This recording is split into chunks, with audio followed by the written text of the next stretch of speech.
من قبلا هم گفتم آدمی که از حمله به کشورش شاد میشه، این آدم اصلا بویی از انسانیت نبرده. خیلی بده.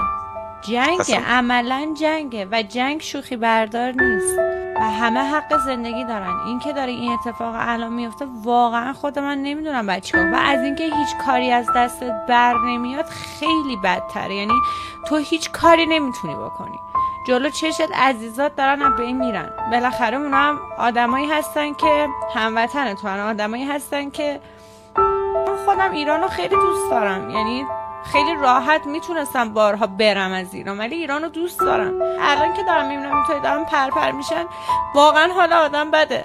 از استرسی که هر لحظه ممکنه که الان بمیریم، هر لحظه ممکنه یه زنگ بزنم بگن یه عزیزمون از دست دادیم.